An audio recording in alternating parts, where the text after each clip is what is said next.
You're good to go. Got it. Hi, everyone, wherever you are. It is a delight to introduce my dear friend, even though she lives far away, Dorothy Cross, who was at the Art Institute in the late 70s and then in the early 80s. Ended up with her MFA and a wonderful show with David Ireland. Oh, yes. That not shabby. and, and then in we were trying to think of what year it was. I think it was in 86. I decided that I could drive on the wrong side of the other side of the road, and I took a trip to Ireland, and Dorothy hosted me for a couple of days in Dublin. And I was using my 8x10 at that time, and I asked her if there was anything I should photograph in Dublin, and she said, oh, yes.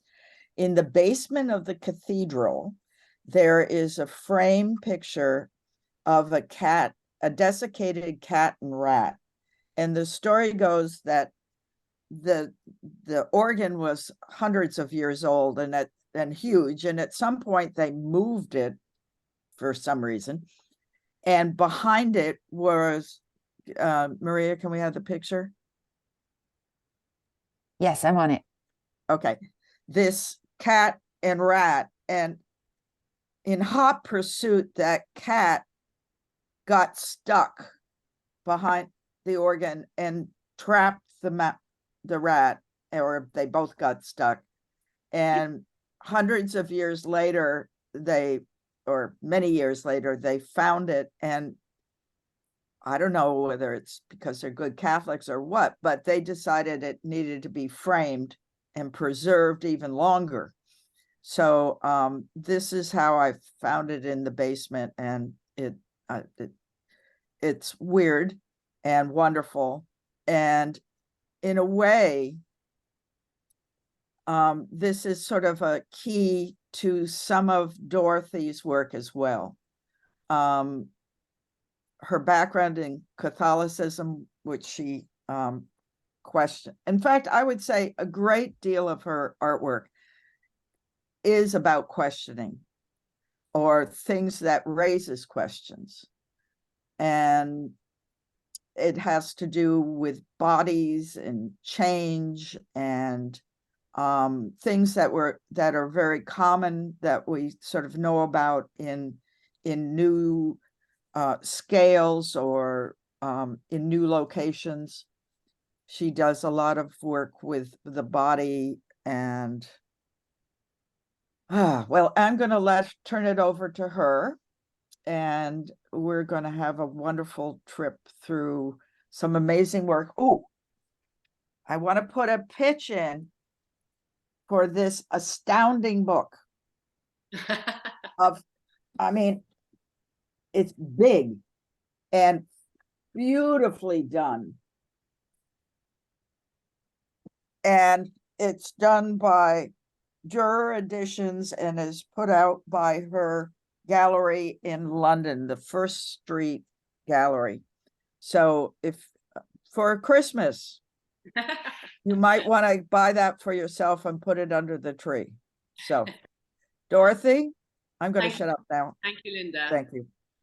I have such great memories of traveling with Linda and her giant 8x10 camera to Turkey and going up dusty roads in Cappadocia. And as I just earlier said, in a way, I'd prefer to be talking about Linda's work. One gets bored with one's own. But thank you for coming to listen. And of course, in the Zoom world, you're so free to run away and turn it off, which is also a great freedom. It was over 40 years ago that I was in San Francisco, and it was this kind of fantastic escape from a quite oppressive Ireland at the time. And it really was kind of Beach Boys, California, even though it was later than all that. And I worked in printmaking. I did an MFA in printmaking, and I stayed for 4 years, and then I returned to Dublin. And what I'm going to show you today is a selection of work from 40 years. And it's terribly difficult to do because my work changes all the time, and to do a chronology, we'd be here for 10 hours. So what I've tried to do is pick images that resonate with each other to try and, in some ways, talk about what it is I've been trying to do for 40 years. Longer, nearly 50 years. So Maria, if you could put on the first slide, and I'll go through them. And some of these ones I've chosen, they're actually, for me, they're kind of timeless. This was a piece that was untitled, but was made as a work for a maternity hospital, which was never allowed into the maternity hospital. But after that project, I realized, for me, it was almost like a universal portrait set into this skull space of this adult skull. I realized that the shape of the human brain is similar to the fetal position in our bodies. So in the very early days of Photoshop, we set this X-ray of a little baby into the head of an adult skull. No gender, no sex, but again, common to us all, that notion of procreation and creativity that comes from ideas, but also from physicality, and also from the limitations of our lifetime, in a way. And what's nice about it, I think, is that it's not immediate. It takes you a while. Sometimes people don't see the fetal skeleton for quite a long time. And that was made, I think, in the early 90s. Next one, please, Maria. This then kind of sums up the effort. And somebody was asking me the other day about, why do you bother to continue to make anything? But it is like an adventure. And this was a piece I made that I was asked to do a self-portrait for actually a collection in Ireland, which was mainly paintings. And it's, in the old days, this was 35mm negs of myself extending my body. And then it's actually a dogfish superimposed on top. So you have this kind of compression between the two animals, the human and the dogfish, which is related to a shark, which later on I started working with many, many sharks. It was a very small little photograph that was about this connection, I guess, that we have between the world of animals, but also the striving kind of vertically against the hooked fish. Next, please. I live now in Connemara on the west coast of Ireland. I lived in Dublin for about 15 years when I returned back from San Francisco, kept having to move nomadically, not enough money to stay in one studio. And then I kind of took the bull by the horns and came to live in this exquisite place on the west coast. And that pool that you just saw, whoops, something's happened, has it? Is it working there for you guys? Yes, I can see it. You're floating. My screen has done something funny. I actually can't see them on my screen. Okay, I'll just roll them down. This pool is called the Worm's Hole, and it's actually a natural pool that is where layers of limestone have eroded and created this perfect rectangle. So it looks like it's cut by man. So I just place myself in the center of it to create the scale of the place. But in some ways, it sums up everything that one tries to do, I believe, in art, which is you have your own realm, your own ocean, and that you're at the center of that, and that it's this continuously changing. I've completely lost the screen. Oh, here we go. Sorry. Changing liquid beneath you. But the wormhole, it was called Paul na Beish, the hole of the beast, or the wormhole. It lies on the back of the Aran Islands. And for me, that was kind of iconic landscape to kind of determine some kind of framework to one's own work. Next, please. I can't see the screen here, so I'm just going to guess. We're on Ghost Ship. And in 1999, I put this in because I fluctuate between working in galleries and working on big projects that take an awful lot of time and effort, but essentially are terribly simple. This was called Ghost Ship. I borrowed a decommissioned lightship, which was used for marking underwater reefs, and we painted with phosphorus paint and had it sit in the middle of Dublin Bay for 3 weeks in 1999. So it glowed like a ghost. And it was actually, in the old days, men lived on these ships, but they had no engines because they were moored to the bottom of the ocean. And for me, it was a kind of a nostalgic gesture for my father, actually, because we lived near this ship when we were kids. And we used to go out every summer bring cigarettes and bananas and newspapers to the men that lived on the ship, 3 weeks on, 3 weeks off. And that project, which essentially was very simple, you paint a ship, you make it glow, took about 4 years to do. And it led to several other ships, which I'll talk about in a minute. The next image is a series of balls. And the balls are made from cows' udders. And I was invited to do a project in Norway about 20 years ago, and I found a sieve made out of a cow's udder. And actually most people, when they think of my work, I think they know the udder works better than some of my more recent stuff, because they were part of this early 90s kind of stream of work that kind of filtered into London especially. And we were in a show called Bad Girls, even though we were all like over 30. And I made these works using these udders, because what I saw when the udders were dried was that you had this incredibly hard, erect little nipple that looked like a penis. So that I was playing with this conflict in some ways between the softness of the milk-giving nipple and the hardness of the penis. And it was great fun to try and disrupt that notion of nurture and the phallus. Next one, please. So I'm just showing you 2 other works that I made in a series of maybe 25 that followed over 91 to 93. The first one is called Virgin Shroud.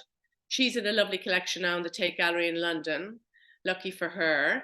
And she's about 6 feet tall, and on the top of her head are 4 teats. And it falls like a shroud, the cow skin, and it's called Virgin Shroud because she's lined with the silk of what was my grandmother's wedding train. My grandmother gave it to me to make a blouse, and then I eventually lined a cow with it. And it's meant to be about this notion, this kind of conflict again, or this meeting really rather than conflict between the notion of virginity and shrouding in death. And a lot of my work actually is about potential and maybe a certain transformation into another realm.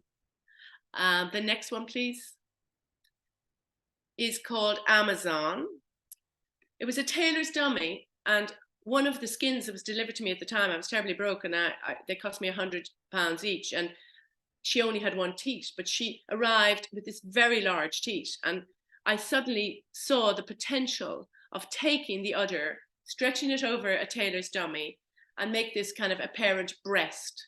And what happened was that it just, because the teat was so large, became really the center of the udder series, because of that absolute, it was like the head of a penis.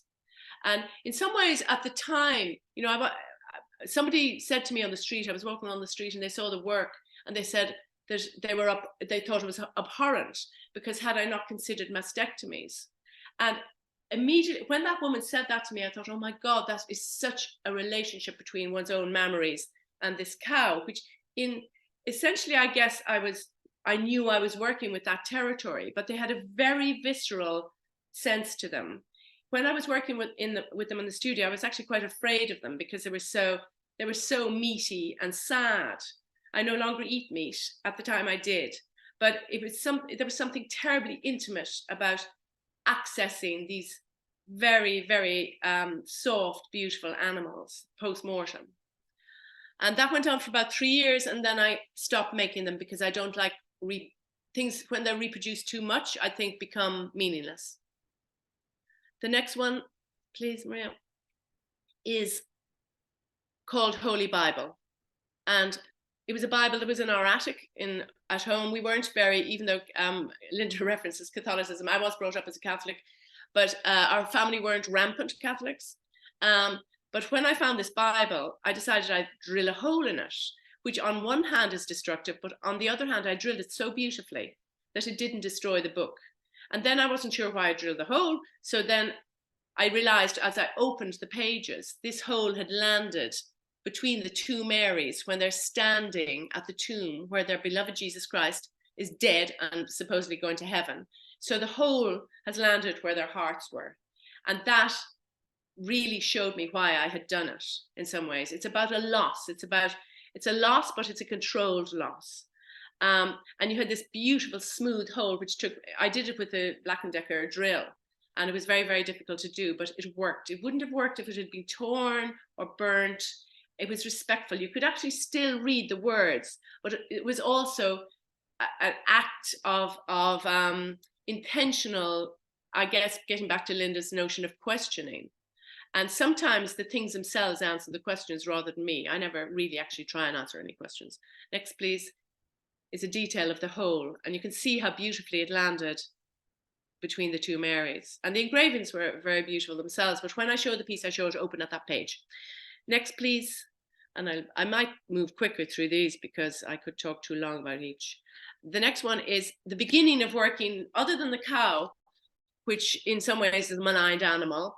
I started looking at that notion of Catholicism after the Bible and the snake that was crushed under the heel of the Virgin Mary and became this serpent of hatred, whereas in ancient times they were so respected. And this is two snakes that I got from North Carolina biological suppliers. And I found their hearts when I was gutting them and cast tiny silver reliquaries and set the real snake hearts into them and then wound them together. So it was this beautiful kind of tender caress between the two animals. To bring love into actually that type of repelled reptile. Next, please. Then I heard a story about a woman called Maud de Lapp who lived in an island on the west coast of Ireland and between the 19th and 20th century, and she became obsessed by jellyfish, and she actually succeeded in breeding them in her father's house in bell jars. So I started researching jellyfish and went and made a film with my brother, who's a scientist, about Maud herself. But in the research, I went to Papua New Guinea and filmed the famous jellyfish lakes with my friend Laurie McAlpin, who's alumni of San Francisco also. And he shot these images of me swimming with these rhizostoma jellies, who seemed to kind of enjoy almost swimming through my hair. And it became this very poetic, symbiotic kind of relationship as they moved. You can show the next one there, Maria, as they moved around my neck. Again, looking at that thing of what is beautiful and what is considered horrendous. The next one shows how I then moved on to drying jellyfish. I would get them out of the sea here and put them on linen that belonged to my grandmother. And in this particular shot, you'll see a little fish trapped in the Chrysaor isosceles, which is a compass jellyfish. Then they would dry. Next, please, Maria. And I would make these drawings of desiccated jellyfish, and they turned out like the Shroud of Turin. They would draw themselves on these pillowcases or sheets or night dresses, and they kind of created a stain, which again wasn't really very desirable for a lot of people. But I found them so I found them very beautiful. A jellyfish is 98% water, so the 2% of his body remained on the linen. Next, please. And on the way after that, I had been scuba diving from about the early 1990s, and I became very interested in shark. And someone told me that these people lived in New Ireland and Papua New Guinea, and they sang to sharks. They were called shark callers. So again, myself and my friend Loring and went down there to film them. And I met this man called Selam Karasimbe. Next image, please. Who was this beautiful man who had been a shark caller all his life. And they believe that the ancestors guide the fishermen to the shark, and the shark comes up from the depths, and they actually single-handedly kill them by hitting them over the head and noosing them. So it's quite a challenge for the human and sad for the shark, but they do eat the shark. So it's not, it's very sustainable. And the next one, you see me in the canoe with Selam, who was just incredibly fabulous man who believes that the ritual of shark calling is dying, actually, and was terribly sad about it because it was the most primitive place I'd ever been to. They'd no running water, they'd no matches, they walked around with burning bits of wood to light their cigarettes, and they were terribly welcoming, and it was kind of on the cusp of disappearance. So then I came back to Ireland, next please, and I saw skins of sharks Sharks used to be eaten in Ireland and sold in fishmongers. And now, thankfully, it's against the law. But I bought one from a fishmonger before the law changed. My friend used the meat for his restaurant, and then I gilded the inside of this shark skin. I tried to form it as if the shark was still swimming, and then put loads of beautiful 18-karat gold inside its body and lit it from underneath. And I called it relic, because in ways it is about trying to make precious something that's considered throwaway and wasteful. And of course, in this particular case, holds the fin of the shark, which is, you know, the reason of its own demise at the moment, sadly, as millions are caught for their fins every day, and it should be outlawed. Next, please. This shows it in a different context in a show in the Curling Gallery in Dublin with my friend William McKeown, where it was seen in the light, and his paintings were so beautiful, they were like tanks of water. Next, please. This one is it's called a basking shark currach, and it came from a basking shark that would have swum out here that was found dead on a beach. And I stretched the skin over a small little boat called a currach, which is a traditional Irish boat. And where the fin sits is like the keel of a boat. But in the famine times here, you know, very few people actually had boats, but also what they used to use in the early coracles were cow skins. And then they skinned boats with canvas and tar. So in effect, this animal, which in the old days used to be hunted for its oil, is a lifesaver in terms of covering the skeleton of a boat to hold a human being. So usually there are these kind of circles that happen in works. Next, please. We're still with the sharks. The next is it's a piece I love that was recently bought by the National Gallery of Ireland, and I'm so happy because on the top, in the first slide, you see it's called Shark Heart Submarine, and this was shown in Margate in England at the Turner Contemporary, and it was actually shown surrounded by Turner paintings, which couldn't have been more fabulous. And then the National Gallery bought it, and it's set, next slide, please. This little submarine, it's a model of a miniature submarine, a nuclear sub, that's made by a boat builder in Cork. And it's gilded with pure white gold. And there's a little hatch under its tummy that I inserted the real heart of a shark that I got from a fisherman in County Kerry that had accidentally caught it. But what I loved about this is that this piece is going to stay forever, well, as long as the National Collection survives, surrounded by paintings. And not being a painter, it was terribly important to get a beautiful easel that had the spatterings of paint from, you know, the late 19th century, and then have a heart of a shark in the same collection as a Caravaggio. Because to my mind, the heart of a shark is as important as any work of art anybody makes in this entire world. And yet, again, is not valued. Next, please.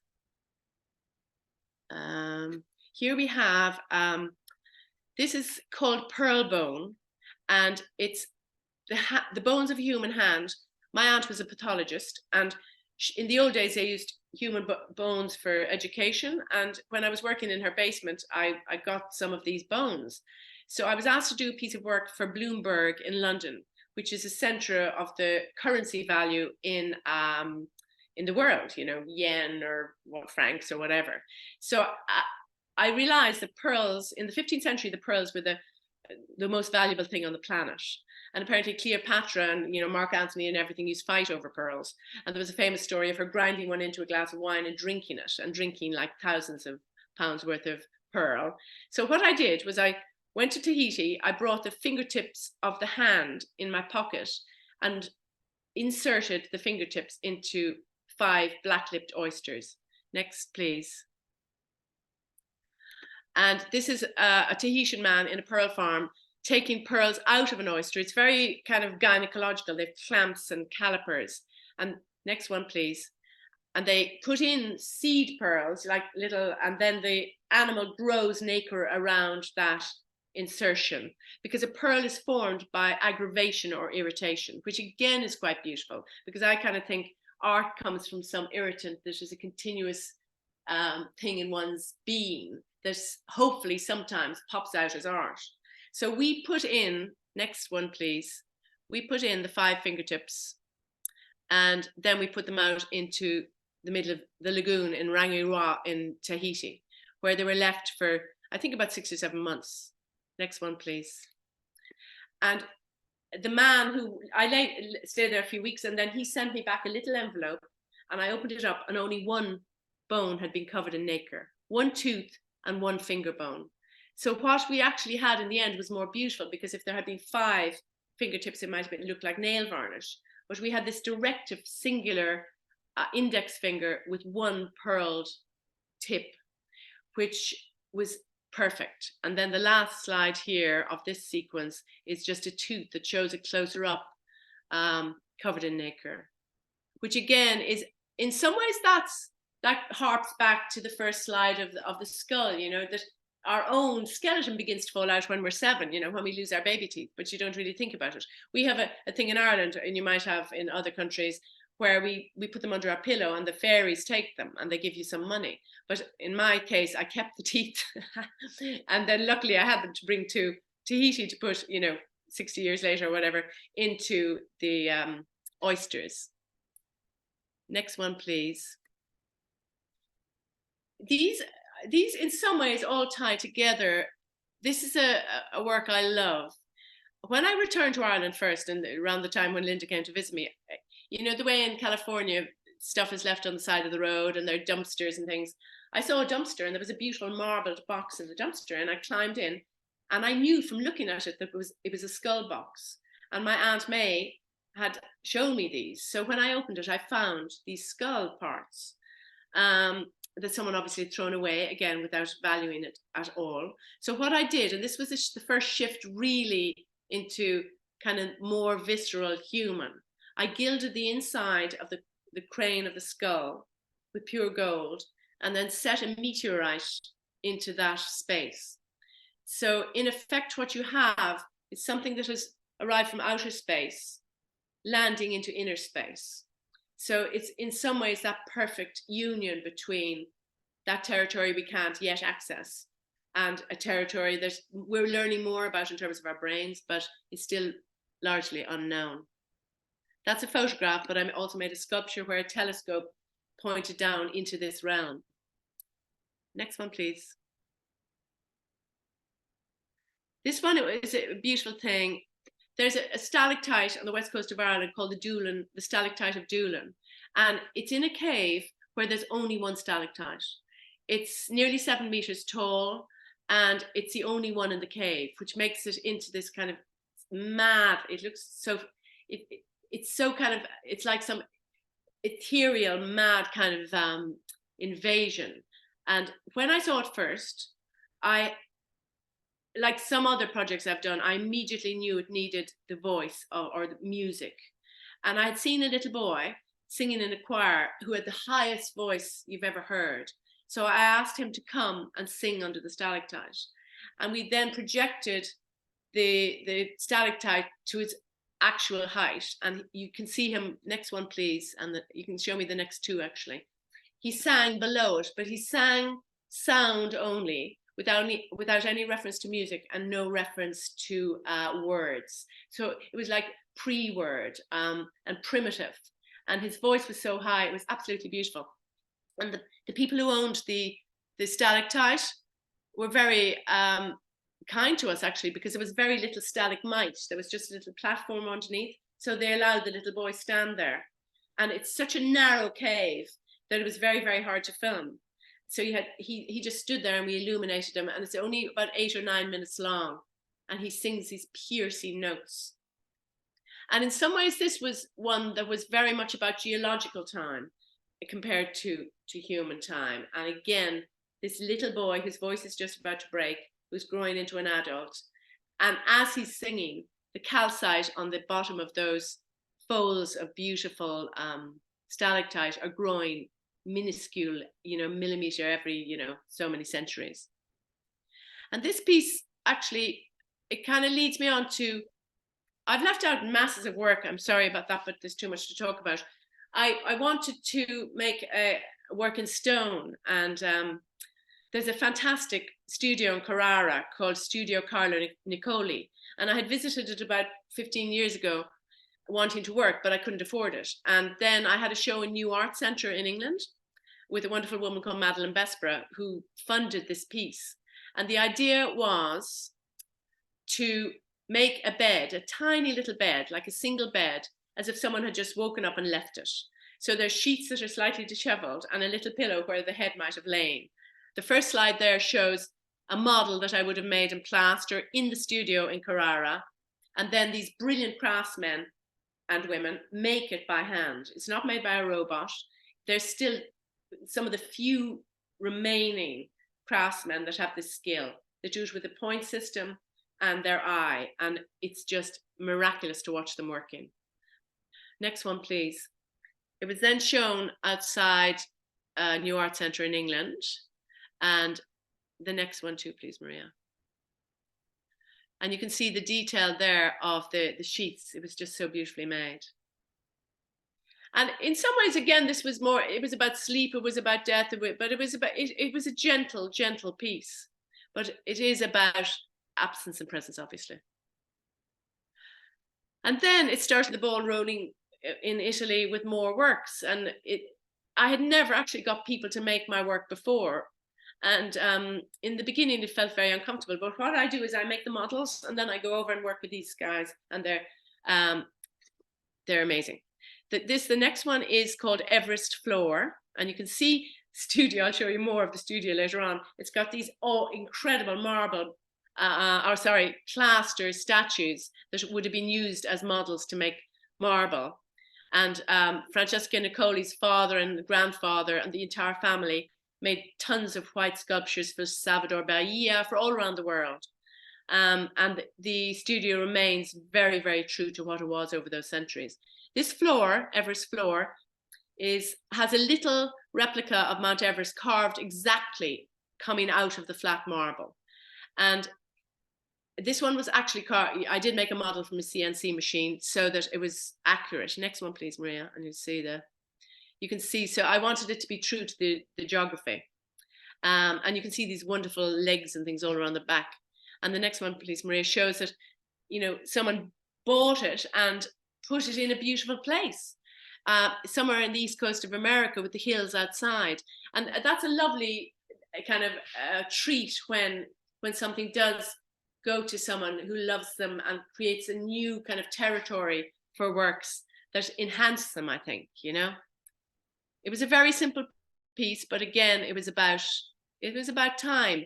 I had made a work called Everest Shark, where I cast a bronze shark with Mount Everest growing out of its back, because Mount Everest only grew to its height 60 million years ago, and sharks have been on this planet for over 400 million years. Again, another reason to respect them. Next, please. That's just showing you a piece I did called Everest Erotic, which was the second work using Mount Everest on the top of a big boulder. And on the right, you see Michelangelo's Pieta in plaster that was once carved in the studio. Next, please. And this shows it as it's happening. And it's kind of beautiful as it's happening, actually, because it looks like scree or frozen blocks of ice falling from the peak. And the next, please, shows it outside the Art Museum of Modern Art in Dublin, looking more kind of clinical, I guess. Sometimes I hate to see the works leaving Francesca's studio because it's such a beautiful territory. Ooh. Next, please. Then I decided, because of that story of the sharks being so ancient, and also Carrara marble was once the bottom of the ocean. And then when you had the rising up of the mountains in Italy, those layers of white would have originally been covered with water. So next one, please. I made a floor with a shark on it. Similar to Mount Everest, that idea of it emerging out from the flatness of the Carrara around it. Almost like a fossil. Next, please. And then next, the red pillow. Again, because I'm not sure what's on the screen, I hope I'm doing this right. This little pillow, when I was with Francesca Nicoli in Carrara, she's this wonderful backyard that's full of blocks of stone that she's used in other jobs, and it's kind of like a candy store. And I used to climb around finding these incredibly beautiful pieces of marble. And she told me that this was called Damascus rose. And it was such a poetic name, and also it coming from Syria and Damascus, where these tragedies are occurring of migration and displacement and war.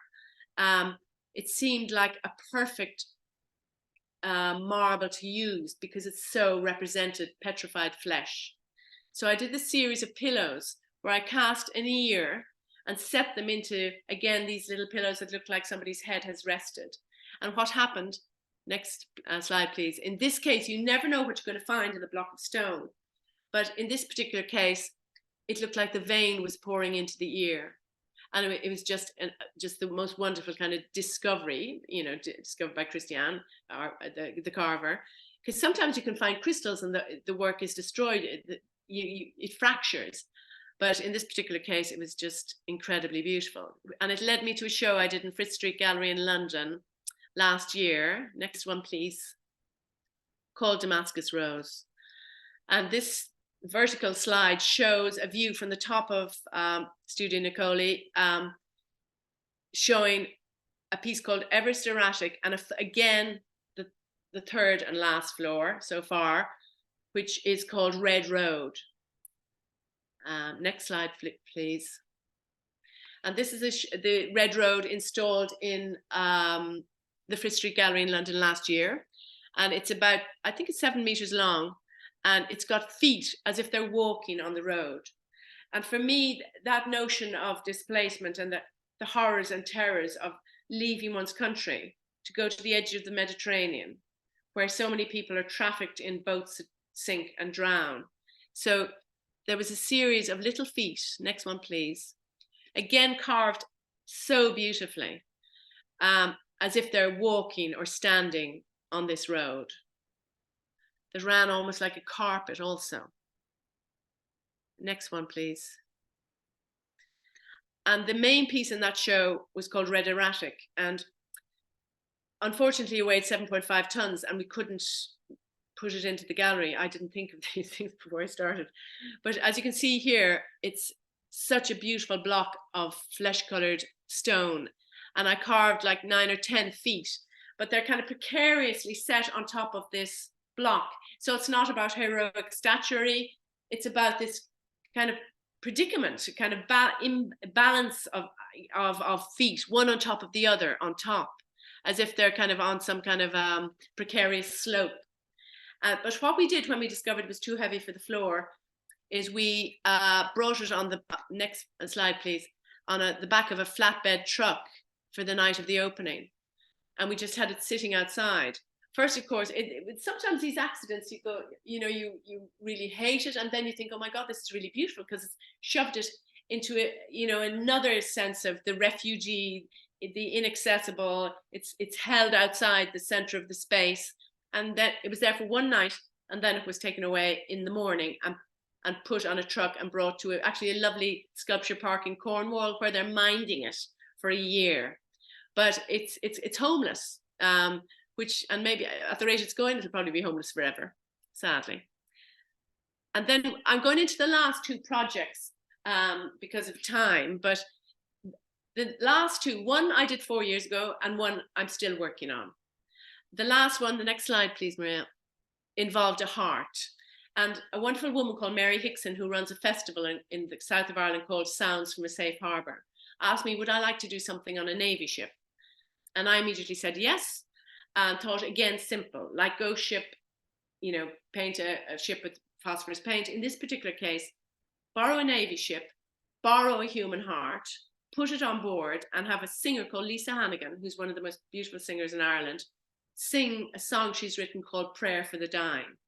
Next slide, please. That first heart, actually, sorry, is the heart we borrowed. It took us an awful long time to borrow a heart.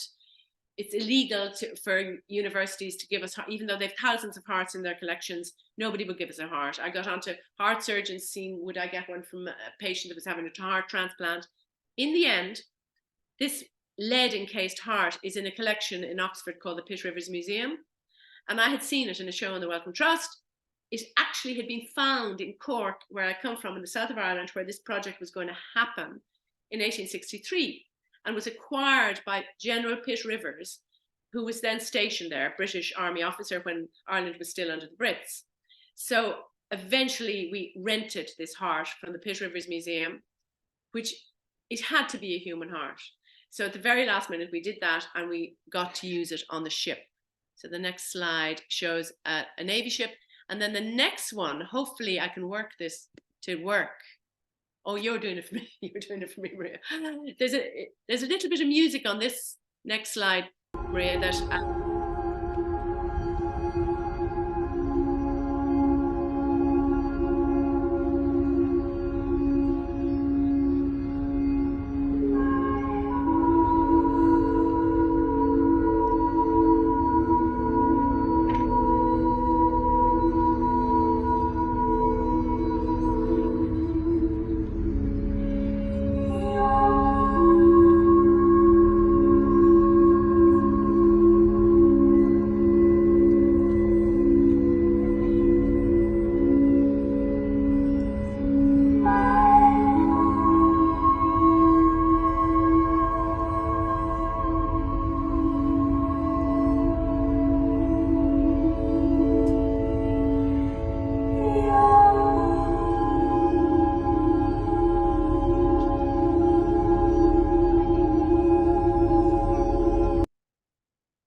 so that's a little piece of music we recorded of Lisa with a glass harmonica and a waterphone. And it's a refrain in her song, Prayer for the Dying, is your heart, my heart. And the ship came up the River Lee in Cork on a beautiful summer's day in 2019. And she was on board. She was the only person visible, covered in one of those silver heat sheets like a refugee would wear. And then it docked and she performed live. But this particular ship had actually been in the Mediterranean for several months picking up refugees, and it had picked up about 18,000 people and saved them from drowning. So it was this beautiful truth of its existence, its act in the Mediterranean, Lisa's voice, and she looked so kind of ethereal walking around the ship on her own, and then the presence of a real human heart that had once beat inside somebody's body. And it only exists, this piece only happened once, one afternoon, people standing on the dock listening, and that was it, gone. But it was very beautiful. Next piece then, next slide please. The captain of the Navy, who's a fabulous man called Brian Fitzgerald, he said, if you've any more ideas, Dorothy, let me know. And I said, I won't have another idea for 10 years.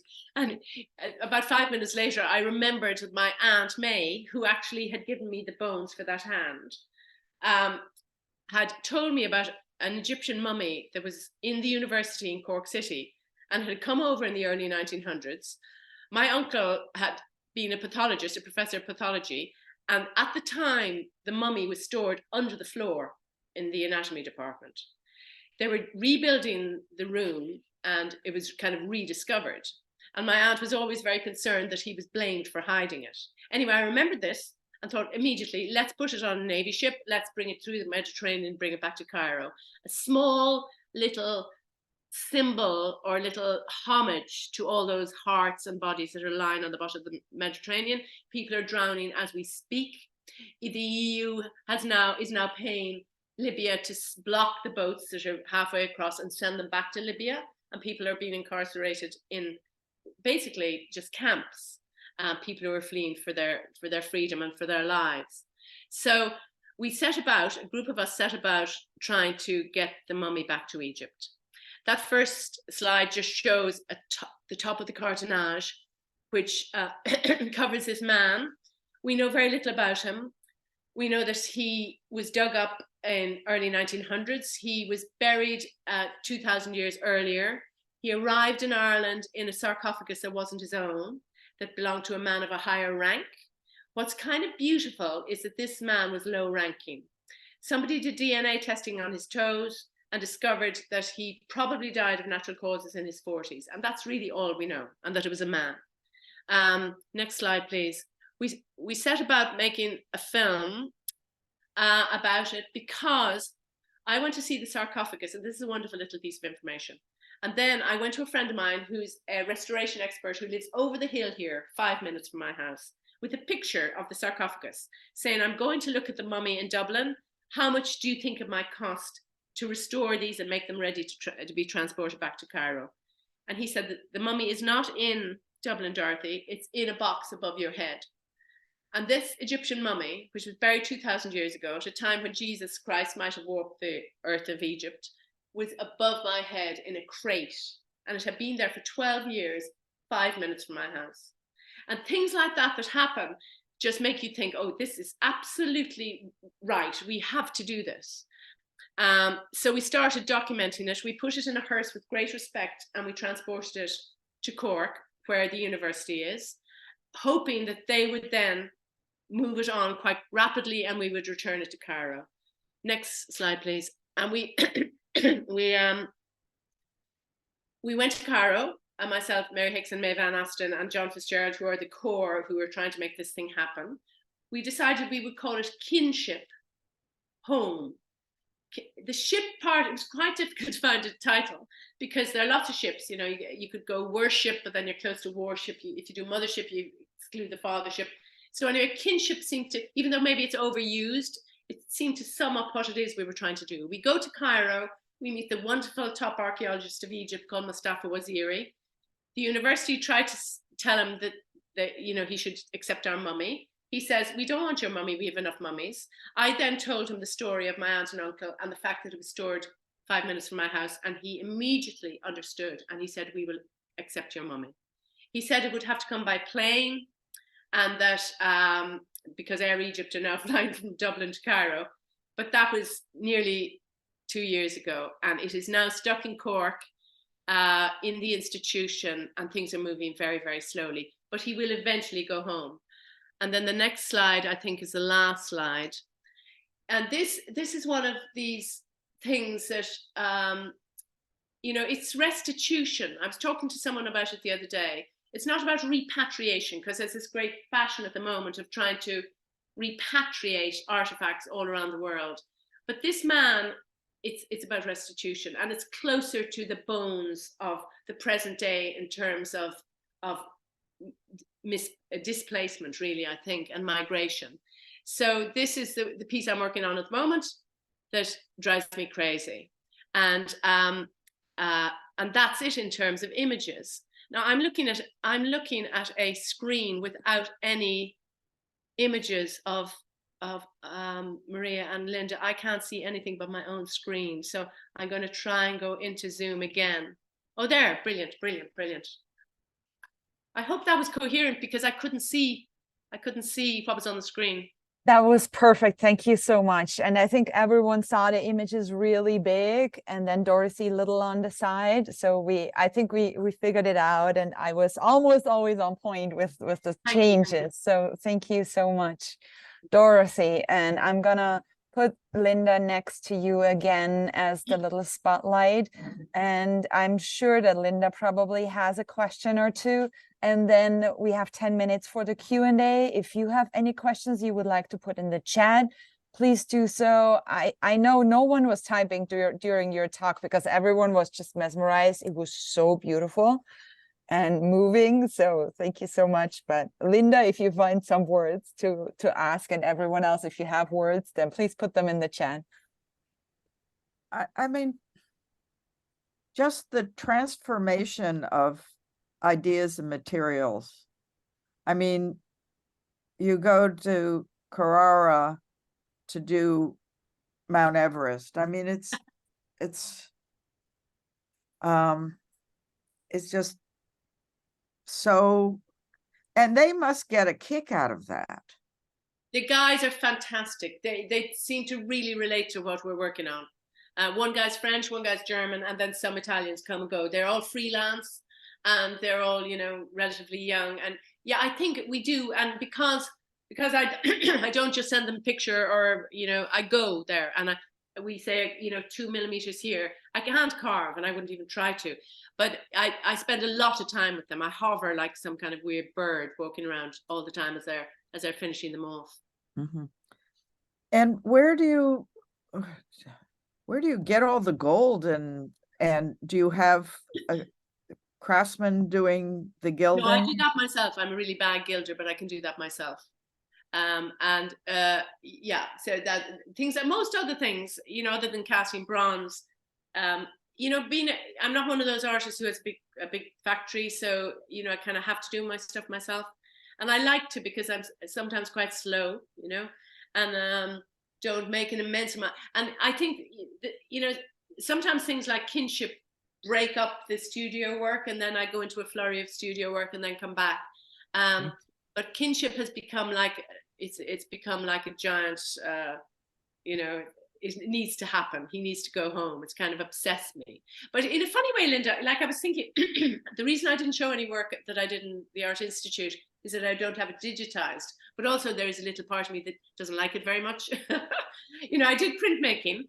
And in the early days, it was actually kind of beautiful. It was very Japanese influenced because San Francisco was so, California, very Japanese. And Michi Tami taught, and she had a beautiful touch.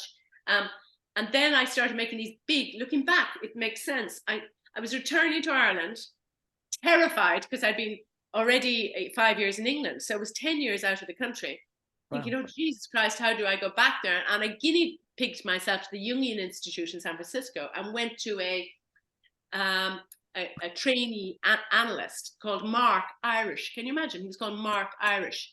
And I did a couple of months and then returned home. But my final show was of actually giant, they were quite tall.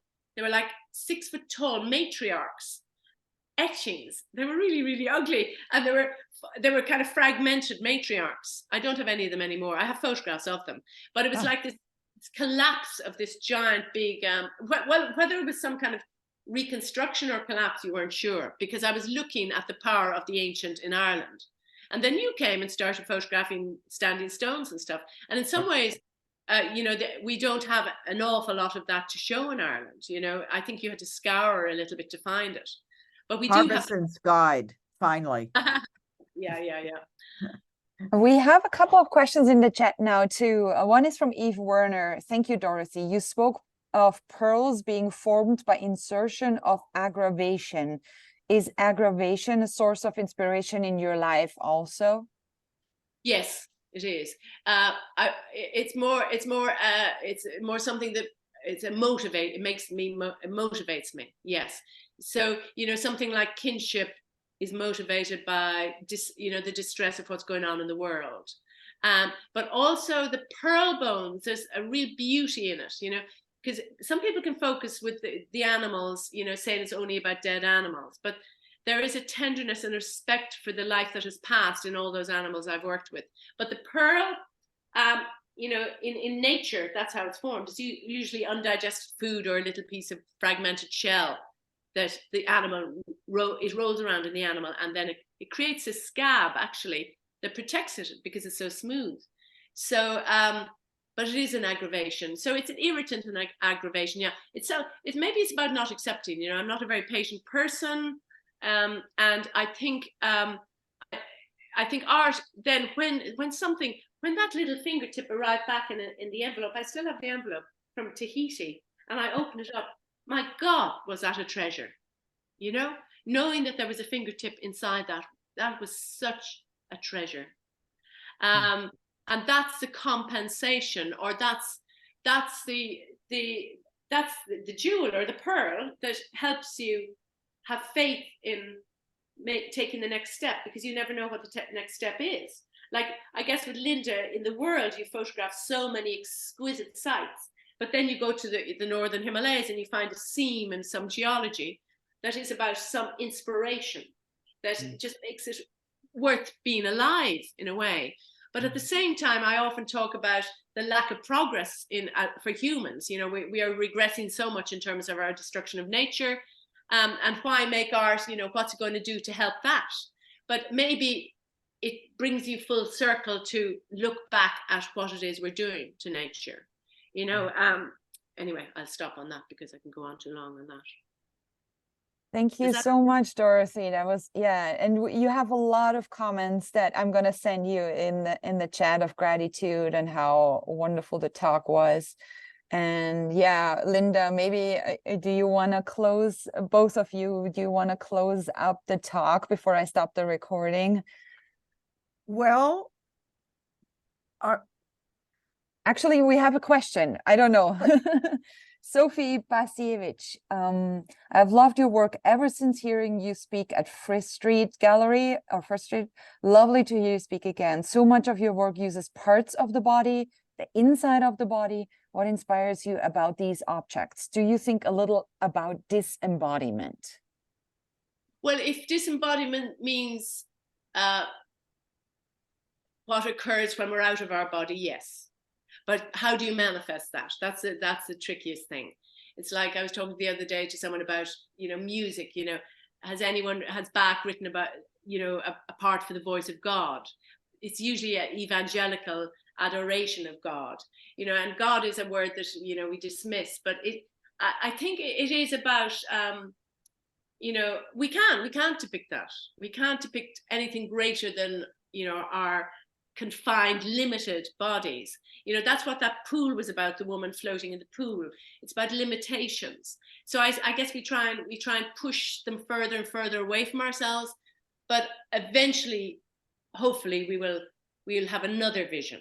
And that's why, I think, again, getting back to Linda's work, I think the fact that you've recorded evidence of all over the world of people's attempt to access the sacred and the beautiful.